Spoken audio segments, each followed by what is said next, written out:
السلام عليكم ورحمة الله تعالى وبركاته. اليوم جيت وجبت لكم هذه المسكوتشو أو المسكوتة الهشة الخفيفة ريشة للمبتدئات. شوفوا كيفها خرجت حمرة، شوفوا لي هذاك الشكل اللي شهي والخفة ما نقولكمش. إذا حبيتوا تشوفوا الوصفة أروحوا نديروها مع بعضنا. 4 بيضات، 8 مغارف سكر، 8 مغارف زيت، 8 مغارف حليب، 8 مغارف فرينة، وكي كيلتهم بالكاس هام كيفاه جاوني. نديرو البيض نتاعنا 4 بيضات معاهم زاز دو سيترون، نربيو القارص نتاعنا ونديرو غير القشرة الصفرا هذيك ما نتعمقوش للبيضة.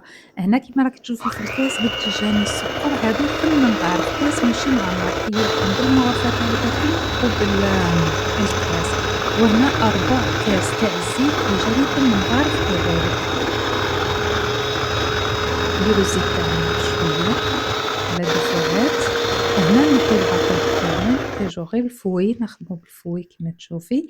نزيدو 8 مغارف تاع الحليب اللي جانا 4 كاس، سكر فاني نخلطو مليح. وهنايا 2 كيسان ماشي معمرين تاع الفرينة اللي 8 مغارف كذلك، 8 مغارف كبار. باكي ونص تاع خميرة ونخلطو كامل. ونجيبو المول تاعنا، اي مول عندك يبقى لك اختياري نتيا واش عندك في الدار، ولكن من المستحسن هذو لي مول جدد. هنايا لزاز تاع حبة تشينا راني نسيتو وما نرميوش الحبة رايحين نحتاجوها من بعد. نخلطو مليح وكيما قلت لك سيداتي المول تاعك تدهنيه بشويه زيت ولا زبده وديري له الفرينه وهذه هي. ونديروا الحركه العجيبه هذيك باه تخرج لنا الغاز اللي في الهواء، وندخلوها الفور على 165 درجه تكوني مسخنتيه من قبل وانتيا والفور تاعك كيفاه. هنايا حبة تشينا عصرتها هي والقارص جاتني تقريبا كاس، زدت لها نص كاس تاع الماء وثلث مغارف تاع السكر، حطيتهم فوق النار 10 دقائق غلاو وطفيت عليهم، صفيتو خليتو برد.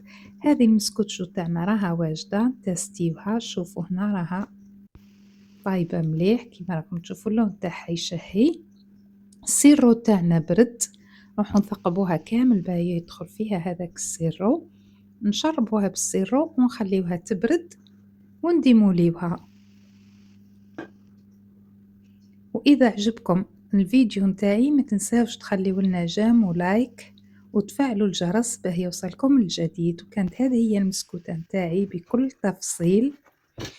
ونعطيكم نصيحة البنات، المسكوتشو نتاعكم كي تدخلوه الفور ما لازمش تحلوا عليه الفور، ما تحلوش الباب تاع الفور على خطر كي تحلي الباب تاع الفور صاي تهبط لك. شوفي بسم الله ما شاء الله كيفاه خرجت.